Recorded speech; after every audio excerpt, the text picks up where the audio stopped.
Bonjour. Merci d'être là. Vous êtes cofondateur d'Aqo Énergie, une entreprise productrice d'énergie renouvelable, solaire, de l'éolien, de la biomasse, de l'hydraulique, du stockage aussi. Et on va parler agrivoltaïsme ce matin. On va voir ce que c'est dans un instant. Mais je voudrais que vous me donniez des nouvelles parce que vous m'aviez impressionné, je dois le dire, il y a 4 ans quand vous aviez évoqué les fameuses tuiles solaires. Ah oui.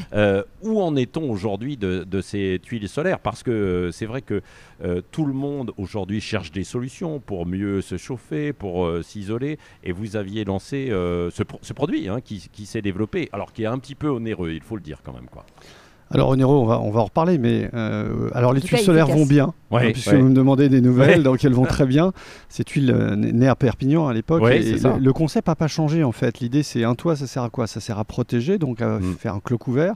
Aujourd'hui, on s'aperçoit que utiliser les toitures, c'est quasiment obligatoire pour demain, pour pouvoir produire de l'énergie, puisque on est dans un continent où il y a beaucoup de population, donc il faut trouver des espaces pour pouvoir produire, et les panneaux photovoltaïques prennent de l'espace. Donc du coup, les toitures étaient une bonne idée. Donc deuxième fonction. Mais il manquait une fonction qui, à notre avis, était essentielle, c'était l'esthétisme. Oui, c'est vrai. Parce que la toiture, l'architecture... Non, mais c'est vrai. Voilà. Et il y en a beaucoup qui disent « Oh, mais je ne vais pas mettre ça sur ma toiture, c'est affreux, etc. » Donc vous vous êtes lancé dans ces fameuses 2008, solaires. Perpignan. Voilà, 2008-2010. 2010, on construit la plus grande toiture en tuiles solaires au monde. Vous vous rendez compte, 15% de la consommation de la ville de Perpignan depuis 15 ans, déjà.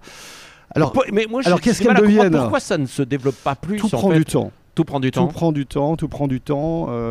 Ça fait 20 ans qu'on sait qu'il faut accélérer la transition énergétique.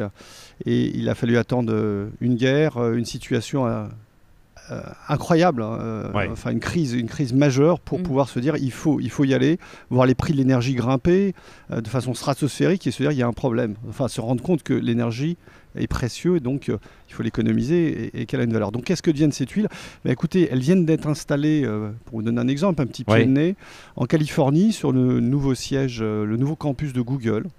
Mais Google, ils ont des moyens, donc on le sait, ils peuvent. Mais le particulier, en fait, l'auditeur Jean-Claude, Pierre, Françoise, et qui nous écoute, ils se disent est-ce que moi je pourrais mettre des tuiles solaires? Eh bien oui. La bonne nouvelle, c'est qu'en fait, depuis 3-4 ans, on a développé des réseaux de distribution, on a travaillé sur des volumes pour pouvoir baisser les prix. Mais ces tuiles solaires qui pouvaient vous paraître onéreuses il y a quelques mois, compte tenu du prix de l'énergie aujourd'hui, quelques mois après, elles sont hyper compétitives. Elles sont hyper compétitives parce que, attention, c'est une toiture. C'est-à-dire qu'on ne met pas des panneaux sur une toiture, c'est la toiture. Donc aujourd'hui, elles ont gagné leur compétitivité et surtout, il y a de multiples exemples dans le monde, à la fois chez des particuliers, des entreprises, où elles sont utilisées. Donc c'est une bonne façon d'utiliser les toitures et de faire sa part dans cette transition énergétique, donc produire sa propre électricité. Oui, alors Cécile avait des questions aussi à vous poser sur le photovoltaïsme et l'agriculture. Oui, justement. Alors, expliquez-nous ce que veut dire agrivoltaïsme, parce que c'est un mot qui forcément revient entre Emmanuel Macron et la ministre de la Transition écologique. Ça y est, ce mot, enfin, sort du bois, même si vous le soutenez depuis des années. En tout cas, il est porté au plus haut sommet de l'État. Vous ne pouvez pas imaginer quelle joie pour moi ce matin, quelle joie j'ai de vous entendre prononcer ce mot, Cécile. 2007, on crée un concept qui s'appelle l'agri-énergie. Et l'agri-énergie, c'est quoi? C'est sur un même espace faire cohabiter deux transitions majeures, la transition énergétique et la transition agricole.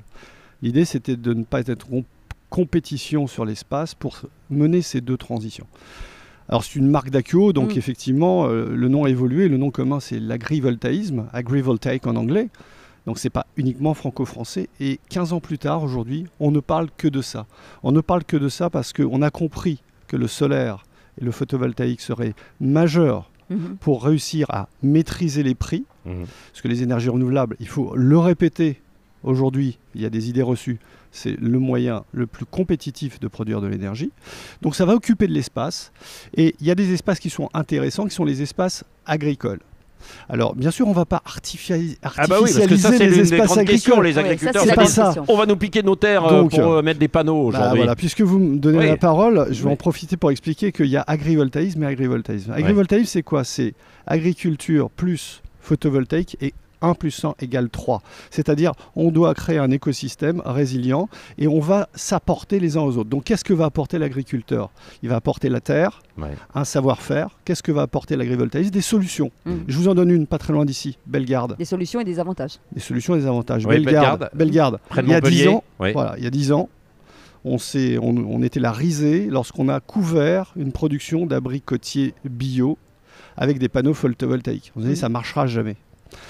On a laissé l'écosystème se mettre en place et aujourd'hui, tout le monde fait la queue. Pourquoi? Parce qu'avec les épisodes de grêle, la violence, et le monsieur de la météo en parlait tout à l'heure, la violence des épisodes climatiques aujourd'hui, ces ombrières protègent les abricotiers de la grêle, protègent les abricotiers des champignons, puisqu'au moment de la floraison, il n'y a pas d'eau sur la fleur, et donc on peut avoir des abricotiers en bio à ce moment-là. On a laissé l'écosystème se mettre en place, des mares, des oiseaux, des batraciens, etc. Et 10 ans après, il faut venir visiter. C'est un écosystème avec une production d'abricots qui, elle, ne connaît pas la crise.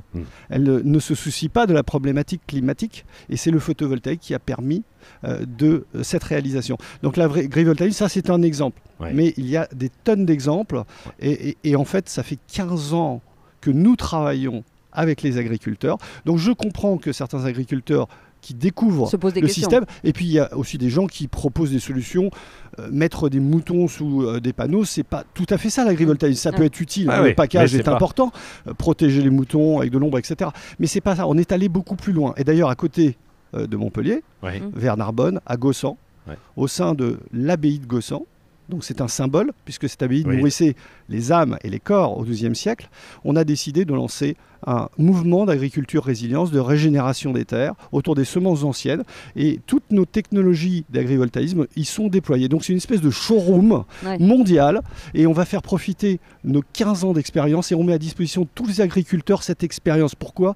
Je ne veux pas qu'ils perdent leur temps à avoir cette courbe d'apprentissage pour comprendre ce que c'est l'agrivoltaïsme. Merci beaucoup, Éric Scotto, très concret, cofondateur d'Aco-Énergie, sur toutes ces solutions et la mise en œuvre évidemment derrière. Merci, c'était un bonheur d'être avec vous. Merci Patrick, moi j'adore, vous m'emmenez quand vous voulez. Bon, je vous relaisse Philippe David pour cet après-midi parce que vous serez aux côtés de Philippe pour les vraies voix. Je rappelle que dans un instant c'est Valérie Expert, ensuite Jean-Jacques Bourdin à partir de 10h30 à la foire de Marseille, au parc Chano, et André Berkoff évidemment. Voilà, le forum du Monde Nouveau se poursuit tout ce week-end ici à Montpellier au Quorum et c'est gratuit évidemment, il y a beaucoup d'initiatives. Et passez une belle journée sur Sud Radio et Sud Radio et moi je vous retrouve à 17h. À 17h, à tout à l'heure.